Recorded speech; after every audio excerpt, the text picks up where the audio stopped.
Kawis yoni tan e tago ma, huɓal terɗe haqqille sora e ma, gollu miijo ko moƴƴi, a ɗaccidaka e sago ma. Kawis cellal e pina daroɗa e koyɗe ma, aɗa ɓeydo ɗo a matanta hoore ma. Woto woɗɗin kawis e hoore ma. Kawis koko tagda e tagore hono ma, hawe ko siwta sora e ma, aɗa muuya laatanoma.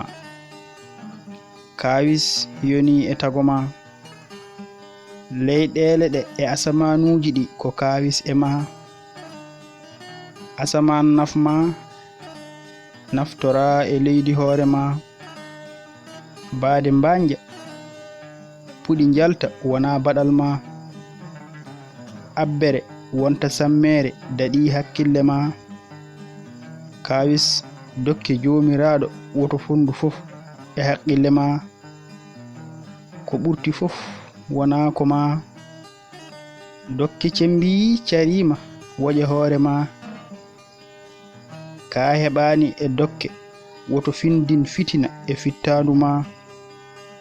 Kawis yoni e tago ma, ruttu mbawka e ponduɗo tago ma, wadma julɗo e ɓurgol leƴƴi ko adima, e leñol cuɓaɗo ciwtuɗo diine timminɗo nelal e qur'ana hubti dinde sohlaji ma.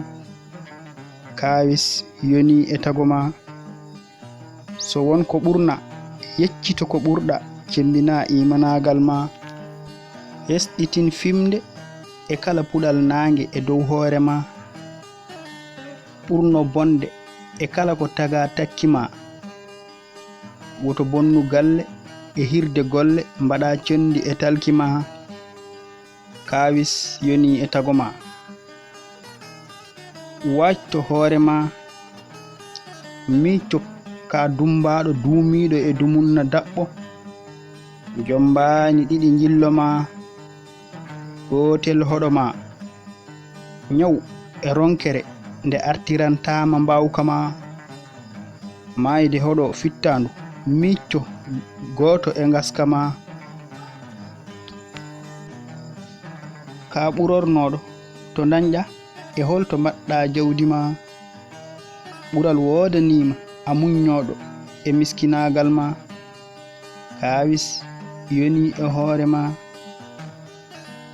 gila e puɗɗe tago ma, wacco hoore ma, yoni wajuɗo ma, a wirni sehil e miñiraɓe ma, a wirni jijjiraɗo emo mbalduɗa addi aadi yaadu mum battini e ma. Wacco hoore ma, alako. Kawis yoni e tago ma, heɗo joome ine waajo ma, o rewni e ɗemgal yimiyanke leñol ma. Lewru leñol o waaju ina nawor ma, yo wano kaldata ko hoore ma. Bela leñol biigi kelme kalali kongi kuɗol sawru aynirdu e jeerende ɗereji ma. So pullo perejo tongari pular bar bayla so funere kaye to kare bi e bamo gunas Musa Touré.